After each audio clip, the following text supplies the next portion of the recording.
So Melanie found out that Cynthia didn't just kiss Saul once, but twice. And now all of a sudden she's interested in Corbin. Things are about to get really interesting in the villa. Kay Unscripted, no teeth restricted. In this journey, watch our stories unfold. Hey y'all, welcome back to the channel. This is Kay Unscripted. I am your girl Kay, and today we're breaking down Love Island USA Season 8 Episode 8. Y'all, we have so much to discuss. This episode was messy. But before we get into it, please take a moment to like this video, subscribe to the channel, and share all of your thoughts in the comments. And while you're at it, share it with a friend. Now let's talk about this episode.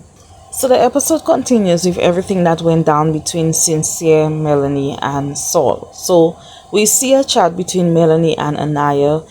Melanie is stuck in her head with everything that went down with Cynthia. She also reveals to Anniyah that Saul and Cynthia shared a kiss.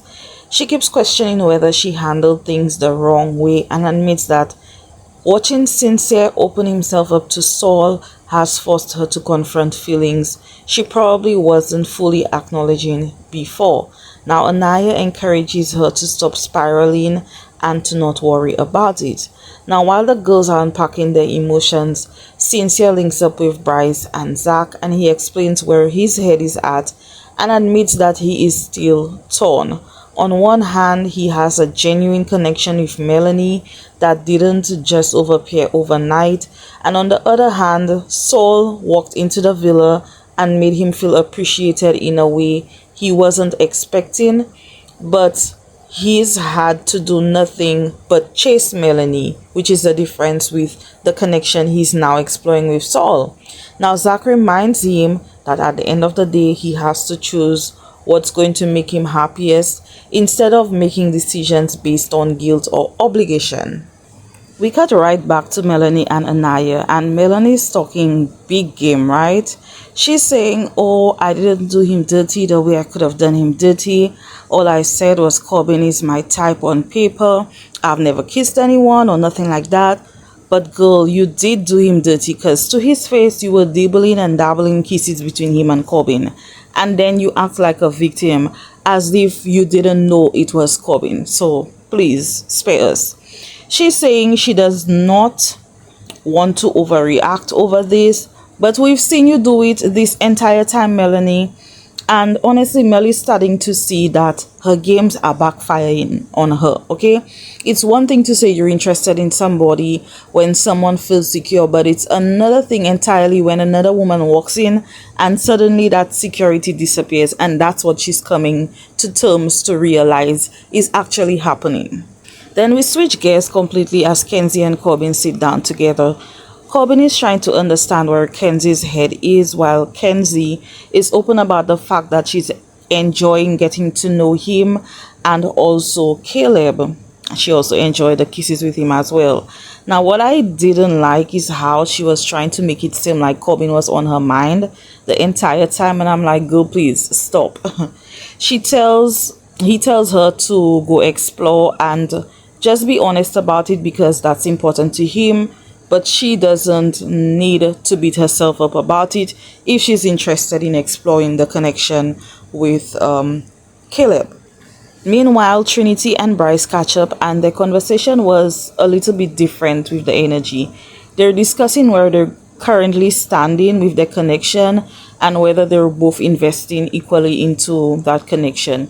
Trinity isn't afraid to ask the direct questions, right? And Bryce, he does answer directly too, explaining that he's interested, but he wants to continue learning about her without rushing into anything.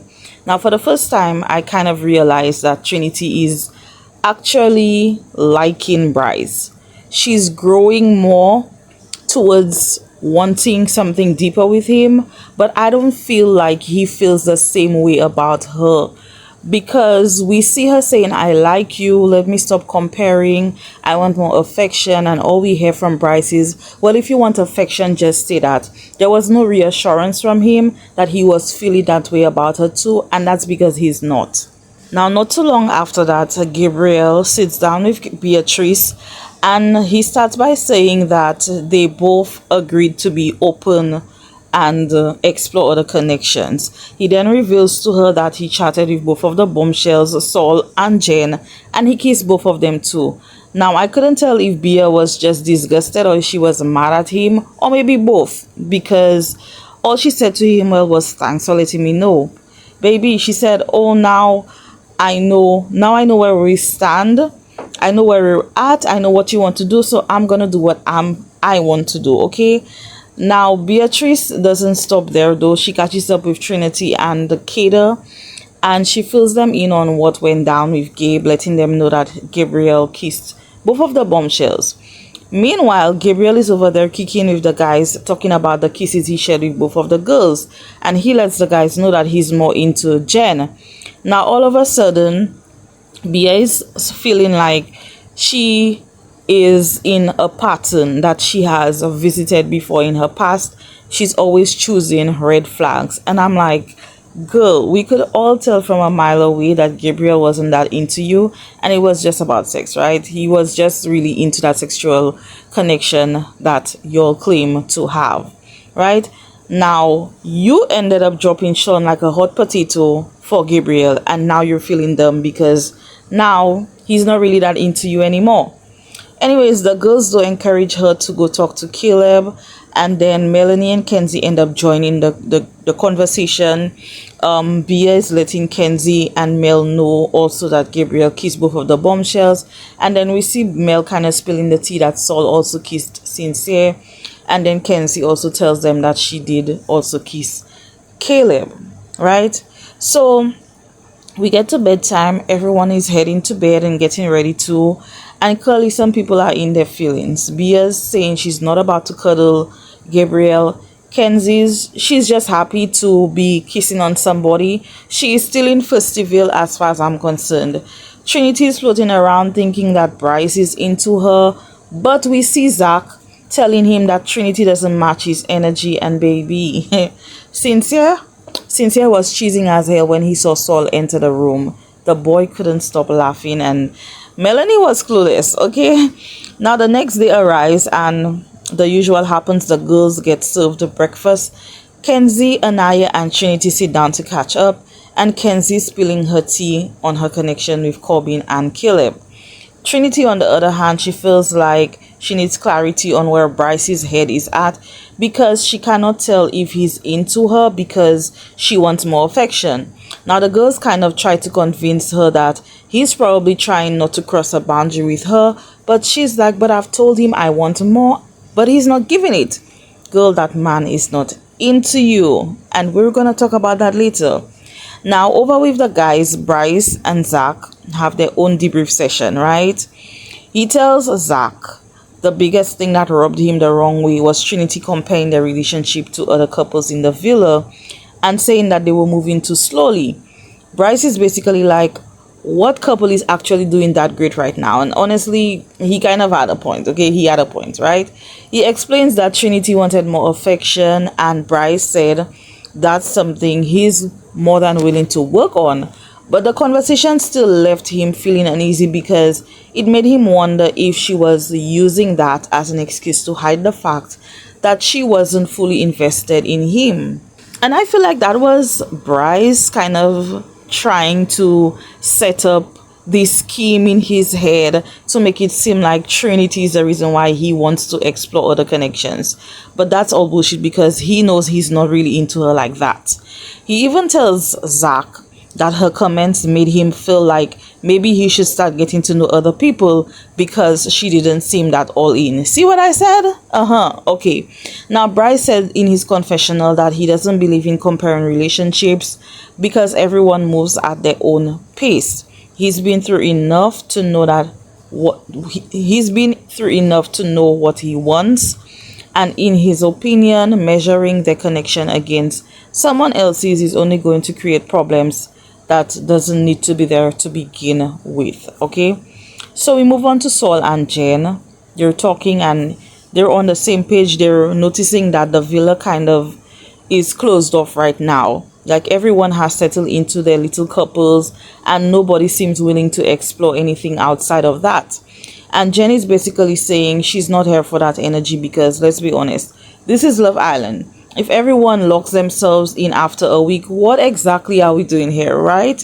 So then the tea starts spilling. Jen asks Saul who she's feeling the most, and without hesitation, she's talking about Sincere. The girl is smiling, she's glowing, she's reminiscing about the little speakeasy moment. They spent a long time talking, they kissed not once but twice, and according to Saul, the kisses were definitely good. Now, the way she was describing them holding hands and sneaking little moments together, you could tell she's genuinely excited about him. Now, here's where things get messy. Saul knows Cynthia is currently coupled up with Melanie and she's trying to be respectful about it. So she basically said, listen, that's your situation to handle. This is what she's telling Jen that she told Cynthia. But at the same time, she cannot deny what's happening between them. They are clearly drawn to each other and they both seem completely caught up in the moment and feeling each other and just going with whatever's happening in the moment, right? Now, Melanie and Cynthia have a chat, and she was not taking this situation lightly at all. The moment she found out Cynthia and Jen kissed twice, she was pissed. She basically told him, well, if you want her, then go be with her. She's like, go have fun with her, and just know that when you're done with her, I'm not going to be here because if you hurt my feelings, I'm not going to be messing with you anymore. He said to her, look, you wanted me to explore and I'm doing what you want. But she didn't want him locking lips with anyone, right? Cynthia says that he crossed the line and reassured Melanie that she's the only connection he truly wants. She's grilling him, asking if he wants to explore her. And honestly, Cynthia was being a little punk because he told Melanie no, and he's lying. He does want to explore his connection with Saul. He likes her, and I wish he was just honest about how he's truly feeling about Saul. He is allowed to explore, he is allowed to kiss, but making Melanie believe that she's number one and the only person he wants to be with, while saying he does want to explore with Saul in his confessional, was lame as hell. Man up, Cynthia, please. Now we know she was all up on Cynthia, kissing his neck and doing all of that because Saul was in close proximity and she clearly wanted Saul to see her. Melanie really just be doing the most, and you could tell that Cynthia was being very careful with the way he moves with Melanie, right? Now, Melanie takes her behind over there to the girls and she lets them know that Saul and Cynthia kissed twice and now she doesn't know where she stands with him. Now, Cynthia, after talking to Melanie, he went over to the boys to talk. He explains to them that Melanie feels like she's become the second option and that's the biggest issue for them right now. Now, whether he intended it or not, that's exactly how his actions came across. The boys start asking him questions like, is Melanie actually your first choice? Are you feeling Saul right now? And that's where Cynthia's answers got a little shaky because he kept saying Melanie isn't a second option, but at the same time, he admitted that he's still interested in exploring things with Saul. Now, Bryce basically encouraged him to keep exploring because, hey, that's what Love Island is all about. Now, his logic was that sometimes you need to test another connection to figure out how strong your original one really is. And we see that happening all the time in Love Island. So we move on to Casey and Anniyah's conversation. It was cute and short. Casey was basically saying that he has no worries right now. He said, yes, things were a little bit shaky a few days ago, but at this point, he feels like he and Anniyah are in a really good place. Anniyah was definitely matching that energy too. She was talking about how life is too short to be sitting around stressed and crying over every little thing. Her whole mindset right now is just to enjoy the experience and have fun. And I love that for her, okay? Now, Saul and Cynthia have a chat. They're literally sitting there talking about their names and childhood memories. They're giving each other eye contact. They're looking so cute together. Cynthia asked Saul where her name came from, and she said it was that her mom thought it meant son, and that was really cute. Now, Melanie's annoying as hell. Oh my god. She is exhausting to me. At this point, I am so tired and frustrated with Melanie, right? She goes up to Kayla and Zach because she's going to go find Sincere, right? And Zach was like, girl, chill. Let the man be. Let him do his thing. So then we zoom back to Saul and Cynthia's conversation. She talks about how hard the past year has been for her after losing her dad, and she's not just going to give up on life like that, you know. And Cynthia is clearly deeply into Saul because they were holding hands, he's kissing on her hands, and we've never seen him be that way with Melanie. Meanwhile, Melanie's saying that she's going to feel a way if Cynthia and Saul kiss again, and child, they do kiss again. So what now, Melanie? What now? Okay. Cynthia, however, in his confessional talks about how difficult it is for him because he knows he has to make a decision and doesn't know how he's going to do that. Okay, so can we now talk about Kenzie and Caleb for a moment, right? Kenzie was actually really honest with her conversation with Caleb. She told him that even though she has a connection with Corbin, she's definitely attracted to him too. She says that she's stunned because every time she starts leaning one way, she gets pulled back in the other direction. 1 minute it's Corbin, the next minute it's Caleb. Meanwhile, Caleb is sounding like the definition of a lover boy. He's talking about buying flowers, planning surprises, and how once he commits, he's all in. And I was like, not him keeping track of when flowers die so he knows when to buy new ones. That was actually really adorable. Melanie now decides to pull Corbin for a chat, and after all the stress with Sincere, she said she's finally giving herself permission to see what else is out there, which is what she should have been doing in the first place because she knew that she has been into Corbin, which is why she did the whole kissing thing. But that's either here nor there, right? Now, the two of them quickly realized that they have a lot in common. They were talking about relationships, independence, and what they want in their future. And they both seem to agree that they don't really want anything overly clingy. Now, let's get to the real tea because Corbin definitely shot his shot. This man straight up asked Melanie for a kiss, and I almost fell out of my chair. But Melanie wasn't giving it up that easy. She basically told him they're going to have a few more chats first. And honestly, I respected that. However, I feel like that was strategic of Melanie, okay? Especially after everything she's been through Sincere. It kind of makes sense that she wants to move a little bit more careful.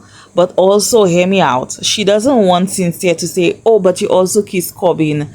So she's definitely pulling her little strings and she's being strategic because like Sincere says later on in the episode, he doesn't want to do tit-or-tat and he doesn't know what Melanie has up her sleeve, okay? So I feel like that was definitely her being strategic.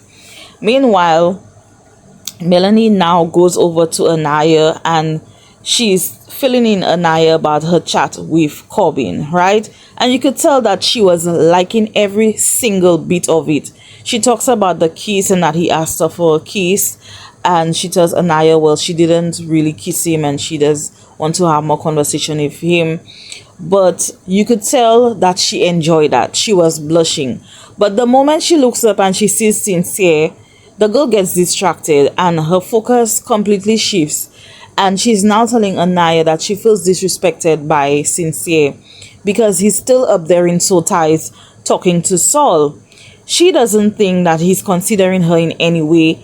But then it's like, girl, you just had a chat too. So I don't get it. You were just exploring with Corbin. So Melanie, please stop whining. Oh my goodness. I am tired of Melanie. But then she's like, oh, should I go pull him for a chat and ask what's up? And we do see Anniyah kind of gassing her to go interrupt the conversation between Sincere and Saul. So Melanie gets up and she starts walking up to the steps. And immediately the other islanders peep what she's up to. And Casey had to literally run up behind her and tell her stop. And in that entire scene, I was literally Beatrice. Because Beatrice was like, she needs to chill, right? And I agree, definitely, she needs to chill out. Then she goes to the side and she's crying. And to me, the only reason why she's crying is because she realizes that she's losing control. Beatrice tells her, girl, be confident in your connection and stop comparing it because Saul is just a new thing. And I don't agree with that, okay? But to Melanie's point, yes, Sincere did tell her all of those things. He wasn't honest about how he truly feels about Saul. But Melanie also crashing out every couple of hours is not helping the situation either. You're literally pushing him towards Saul because the man don't want to deal with all of that drama, okay? So please stop. Then we see Beatrice and Corbin have a chat. And I have to say, these two had a really nice conversation. First of all, Beatrice, she made it clear to Corbin that she's not the jealous type. And as far as Gabriel kissing other people, she said as long as we're honest with each other, do what you need to do. Now, what made me laugh was Beatrice telling Corbin she wanted to find out if he was more than a pretty face. And Beatrice is not with the bullshit. She's going to get straight to what she needs to know, right? The girl said, you're fine, but what's going on upstairs, okay? Now, he started talking about being ambitious, wanting a family one day, and planning for his future. Now, Corbin admitted that the only person he has really been wanting to pursue is Melanie. And he even told Beatrice that Melanie is the one he would want to share a kiss with again. But Melanie kind of pumped the brakes on him because he did ask her for a kiss. And she said she doesn't want to be messy and would prefer to have a conversation with Kenzie first. But too late because Keda done told Kenzie that Melanie and Corbin almost kissed. And now Kenzie is pissed off. She said now she's going to take a step back from Corbin because she's not feeling that move at all. So we get to later on in the evening. Everyone gets dressed and ready for the night. But apparently what would have been a recoupling got postponed, okay? Anyways, Kenzie pulls Melanie for a chat. Now, Melanie lets her know that she has been talking to Corbin and that there's something brewing there between them. But quite frankly, Kenzie was more concerned about who pulled who, okay? Now, Melanie says she doesn't want to hide it. She came straight to Kenzie and was completely upfront about how she was feeling. But even with that honesty, you could see Kenzie was struggling, right? For her, the real issue wasn't even Corbin. Kenzie's frustration seemed to be coming from the fact that she feels like Melanie has already given up on Sincere. She's basically sitting there thinking, you still want Sincere, but you already moving on to somebody else. And at the same time, she's trying to process the fact that Corbin, a guy she's been getting close to, is now interested in her friend. She told Kenzie that Corbin asked her for a kiss and she said no, not just because of Sincere but because of Kenzie too. And honestly, I think Melanie was hoping that sharing that information would make Kenzie feel better, like, look, I'm respecting our friendship. But even after hearing that, Kenzie was still hurt. You could tell this wasn't really about a kiss or even about Corbin. It was about feeling blindsided by someone she considers one of her closest friends in the villa, because Melanie knows that she's catching feelings for Corbin and now all of a sudden she wants to explore with him. But I feel like maybe if Melanie did it the other way around, maybe the reaction would have been different from Kenzie. Now, Sincere and Bryce have a conversation and they're talking about exploring connections. Sincere admitted that even though he's interested in Saul, he is not ready to completely give up on Melanie. In his mind, the connection he built with Melanie from day one still has the strongest foundation. And I feel like he's lying again, okay? He basically compared it to the Three Little Pigs. The strongest house is the one built to survive the storm. And right now, he still sees Melanie as his solid foundation. So then Bryce starts opening up about his own situation. Even though Trinity is still his number one, he admitted that he's been thinking about exploring things with Keda. Now, apparently, there's been some tension there, a lot of eye contact, and enough curiosity that he feels the need to see if there's something actually going on between there. The problem with that is that the situation is messy. Kayda is connected to Zach, and Zach is Bryce's best friend. So before Bryce does anything, he's planning to have a conversation with Zach first. Now, I feel like in my mind, this connection that Bryce is talking about is completely made up. He's the only one feeling that connection because from day one, Kayda hasn't shown any interest in you. So what is he talking about? But anyways, he decides to pull Zach aside for a chat. So Bryce admits to Zach that he wanted to explore a connection with Kayda. Now you could tell he was nervous to bring it up because Zach is his boy and nobody wants to step on their friend's toes. Now he was actually like, go for it. Now also, that didn't shock me because remember there was a question about going behind your friend's back and stealing their girl. That was Bryce. Okay, so that is happening all over again.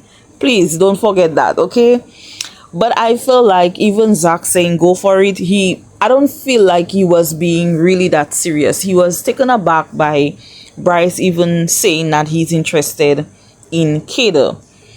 Now, I think Bryce was preparing for a much harder conversation than the one he got. And as they kept talking about it, it became pretty clear that Bryce has been questioning his connection with Trinity. He admitted that there are parts of the relationship that makes him feel happy, but he's also been feeling like Trinity might not be as invested in him as he is in her. Bullshit. Again, made up. Now Zach straight up told Bryce, and he in a way convinces Bryce that he doesn't think Trinity likes him and might just be coasting in the relationship. Y'all, my jaw dropped when I heard Zach say that because that came out of nowhere to me. Meanwhile, we heard Trinity asking Gabe if he knows if Bryce really likes her. And Gabe is saying, yes, he likes you. And she's saying, I like him too. And now she's talking about how her feelings has grown towards him. Now, as far as Bryce wanting to explore Kayda, he's not taking that too serious. He doesn't feel like Kayda would either. But he then sends Bryce to go talk to Trinity. And Bryce did exactly that, right? He said he was going to go pull Trinity, and so he pulls Trinity for a chat. Okay? He starts reassuring Trinity. He keeps telling her that she is his number one, that she is his priority, and that he finds her incredibly attractive. But the second he mentioned wanting to chat with Kayda, you could tell by Trinity's face that she's not down with that. Okay, she was trying to keep it together, but she was definitely not feeling it. She admitted that each day she spends with Bryce, she likes him more and more. So she's kind of shocked by him wanting to connect with Kayda. Now, while Bryce sees this as a harmless conversation to clear up his doubts about Trinity, she sees it as a sign that he might already have one foot out the door. And honestly, I felt for her in that moment because she said, if I wanted to explore someone else, I would have done that already, because that's really the difference here. Okay, Trinity seems locked in on Bryce, while Bryce is still trying to figure out if there's anything worth exploring. Now, Bryce thinks he's just keeping his options open, but Trinity is starting to wonder if she's the only one treating this connection like it's something serious. Y'all, send Trinity her guy, please, so Bryce can go home. And that's where episode 8 ends. I feel like the biggest question marks are hanging over Sincere, Melanie, and Saul because that situation is still far from settled. But I want to know what you guys think. Are you still rooting for Sincere and Melanie, or are you Team Saul and Sincere? Do you think Corbin and Melanie actually have potential? And was Bryce wrong for wanting to explore things with Kayda? Or is he doing just what Love Island is all about? Drop your thoughts in the comments, and if you enjoyed this recap, Don't forget to like, subscribe, and turn on your notifications so you don't miss the next recap. I'll see you all in the next one. Bye.